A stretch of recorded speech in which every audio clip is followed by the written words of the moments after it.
નમસ્કાર મિત્રો, સ્વાગત છે તમારું આપણી આ યુટ્યુબ ચેનલમાં જેનું નામ છે ગુજરાતી જીકેની જમાવટ।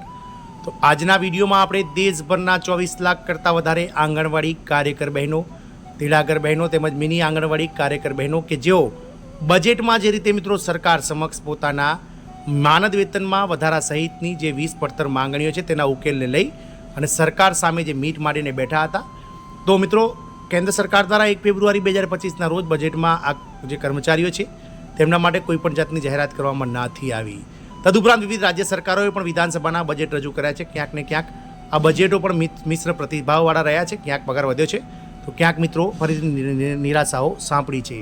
આ તમામ અટકળો વચ્ચે મિત્રો લઘુત્તમ વેતનની માગણી તેમજ ગુજરાત હાઈકોર્ટ દ્વારા જે 30 ઓક્ટોબર 2024ના રોજ રાજ્ય સરકારના કર્મચારી જાહેર કરી અને કર્મચારીઓને વર્ગ 3 પ્રમાણે કાર્યકર બહેનો અને વર્ગ 4 પ્રમાણે તેડાગર બહેનોને લઘુત્તમ વેતન ચૂકવવાનો જે ચુકાદો છે તેને લઈ અને મિત્રો હવે દેશભરના જે આંગણવાડી કાર્યકર બહેનો તેડાગર બહેનોને જે તેમણે પોતાની આ લડતને ઉગ્ર બનાવી છે। મિત્રો જાણીએ વિડીયોમાં વિગતવાર કે મિત્રો ગતરોજ લઘુત્તમ વેતનની માગણી માટે આંગણવાડી કાર્યકર તેડાગર બહેનોના યુનિયનો દ્વારા રાષ્ટ્રપતિને રજૂઆત કરવા માટેની તૈયારીઓ હવે શરૂ કરાઈ છે। ઘણા લાંબા સમયથી આ કર્મચારીઓ પોતાના મૂળભૂત પ્રશ્નોને લઈ અને મિત્રો સરકાર સમક્ષ દેખાવો કરી રહ્યા છે, આંદોલનો કરી રહ્યા છે, પરંતુ સરકાર દ્વારા કોઈપણ જાતનો ઉકેલ આ કર્મચારીઓના પ્રશ્નોના છેલ્લા 2 દાયકાથી લાવવામાં નથી આવી રહ્યો।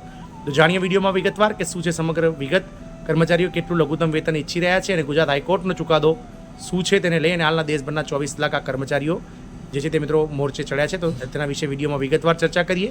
તો વિડીયોના અંત સુધી આ બન્યા રહો અને જો ચેનલમાં તમે નવા હોય તો અમારી ચેનલને તમે લાઇક, શેર, સબસ્ક્રાઇબ કરી બાજુમાં રહેલું બેલ આઇકોન દબાવીને ઓલ નોટિફિકેશન ઓન કરો, જેથી કરીને ચેનલ પર મૂકવામાં આવતા આવા આંગણવાડી પગાર વધારાના સમાચાર સાથે જ મિત્રો મૂળભૂત પ્રશ્નો આંગણવાડીના લઈ અને જે કર્મચારી આંદોલન કરે છે તેને લઈ અને ન્યૂઝ અમારી ચેનલ પરથી તમને સરળતાથી ચેનલના માધ્યમથી ઉપલબ્ધ થઈ જાય। તો લઘુત્તમ વેતનની માગણી માટે આંગણવાડી કાર્યકરો ટૂંક જ સમયમાં રાષ્ટ્રપતિને મળશે। મિત્રો હાલમાં ઓલ ઇન્ડિયા આંગણવાડી એમ્પ્લોઈઝ ફેડરેશન દ્વારા ટૂંક જ સમયમાં મિત્રો પોતાની પડતર માંગણીઓ સરકાર સમક્ષ મૂકીને થાકી જતા હવે તેમણે મિત્રો રાષ્ટ્રપતિને મળવાનો જે છે તે માર્ગ શોધી કાઢ્યો છે અને ટૂંક જ સમયમાં આ કાર્યકરોનું એક જૂથ જે છે તે મિત્રો રાષ્ટ્રપતિને મળવા જશે। હાલમાં જે રીતે મિત્રો સંસદમાં બજેટ સત્ર ચાલી રહ્યું છે જેમાં સાંસદો પોતપોતાના વિસ્તારોની સમસ્યાઓ લોકસભામાં ઉઠાવી રહ્યા છે। આમાં તમામ શ્રેણીના કર્મચારીઓના માનદ વેતન અંગે ચર્ચા જોરશોરથી ચાલી રહી છે, જેમાં સૌથી વધુ માનદ વેતન મેળવતા આંગણવાડી કાર્યકરોને લઈને વાતાવરણ ગરમાયું છે। સાંસદો શાસક પક્ષના હોય કે પછી વિપક્ષના, બધા જ સરકાર પાસે તેમના માનદ વેતનમાં વધારો કરવાની માંગ કરી રહ્યા છે। તાજેતરમાં જ ગત 7 ફેબ્રુઆરીના રોજ સંસદમાં ઘણા સાંસદોએ બાળ વિકાસ મંત્રી પાસે આંગણવાડીઓ દ્વારા આપવામાં આવતા માનદ વેતન અને સુવિધાઓનો ડેટા માંગ્યો હતો। ઉત્તર પ્રદેશની નગીના લોકસભા બેઠકના સાંસદ ડૉક્ટર ચંદ્રશેખર, શાસક પક્ષના ડુમરિયાગંજના સાંસદ મધ્યપ્રદેશથી જગદંબિકા પાલ એ પણ આંગણવાડીની સમસ્યાઓ અને લઘુત્તમ માનદ વેતન માટે લોકસભામાં માંગણીઓ ઉઠાવી છે। દેશના વિવિધ રાજ્યોમાં આંગણવાડી પ્રતિનિધિ મંડળોએ વિરોધ પક્ષના નેતા કોંગ્રેસના નેતા રાહુલ ગાંધીને પણ મળ્યા હતા અને માનદ વેતનમાં વધારો અને અન્ય સમસ્યાઓના નિરાકરણની માંગ કરી હતી, જેમાં રાહુલ ગાંધીએ કહ્યું હતું કે લોકસભામાં આંગણવાડીનો અવાજ ચોક્કસથી વિપક્ષ દ્વારા ઉઠાવવામાં આવશે। આ જ ક્રમમાં મધ્યપ્રદેશના બેતુલ જિલ્લાના સેંકડો આંગણવાડી કાર્યકરો અને સહાયકો દિલ્હીના તાલકટોરા સ્ટેડિયમ ખાતે યોજાનાર રાષ્ટ્રીય સંમેલનમાં લઘુત્તમ વેતન અને નિયમિતીકરણની માંગણી સાથે રાષ્ટ્રપતિ દ્રૌપદી મુર્મુને એક આવેદનપત્ર સુપરત કરશે। કૃપા કરીને જણાવો કે દિલ્હીમાં આંગણવાડી કાર્યકરોનું એક ભવ્ય સંમેલન યોજવા જઈ રહ્યું છે। આ મેમોરેન્ડમમાં આંગણવાડી કાર્યકરોની મુખ્ય માંગણીઓમાં સુપ્રીમ કોર્ટના 25 એપ્રિલ 2022ના નિર્ણય મુજબ તમામ આંગણવાડી કર્મચારીઓને નિવૃત્તિ પર ગ્રેજ્યુટીની રકમ ચૂકવણી કરવી અને ગુજરાત હાઈકોર્ટના 2 ઓગસ્ટ 2024ના આદેશ મુજબ જે ગત 30 ઓક્ટોબર 2024ના રોજ આવ્યો હતો તે મુજબ ગ્રેડ 3 અને 4 પ્રમાણે કર્મચારીઓ તરીકે નિયમિતતાનો સમાવેશ કરવો પડશે। આ સાથે આંગણવાડી સંસ્થાઓ 7મા પગાર પંચની ભલામણો અનુસાર લઘુત્તમ માનદ વેતન જે છે તે 26,000 રૂપિયા પ્રતિ માસ કરવાની પણ માંગ કરી રહ્યા છે।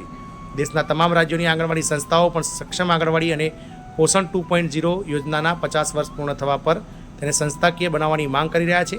સંગઠન માંગ કરે છે કે સરકારે 6 વર્ષથી ઓછી ઉંમરના બાળકોની પ્રારંભિક સંભાળ, શિક્ષણ અને વિકાસ માટે કાયદા ઘડવા જોઈએ અને પરંતુ પૂરતું બજેટ પૂરું પાડવું જોઈએ। આંગણવાડી સંગઠન દ્વારા રાષ્ટ્રવ્યાપી હસ્તાક્ષર ઝુંબેશના પત્રો પણ રાષ્ટ્રપતિને સુપરત કરવામાં આવશે। આમ ટૂંક જ સમયમાં ગુજરાત સરકારનો જે ચુકાદો છે તે પ્રમાણે કાર્યકર બહેનોને વર્ગ 3 પ્રમાણે 26,000 રૂપિયા માનદ વેતન અને તેડાગર બહેનોને વર્ગ 4 પ્રમાણે 21,100 રૂપિયા માનદ વેતન કરી આપવામાં આવે। ટૂંક જ સમયમાં ગુજરાત હાઈકોર્ટના ચુકાદાનું પાલન સમગ્ર રાજ્ય સહિત દેશભરમાં કરવામાં આવે તેવી માંગણી સહિત લઘુત્તમ વેતનની માંગણી સાથે આંગણવાડી કાર્યકરોનું જૂથ ટૂંક જ સમયમાં મિત્રો રાષ્ટ્રપતિ ભવન ખાતે જઈને રાષ્ટ્રપતિને મળશે.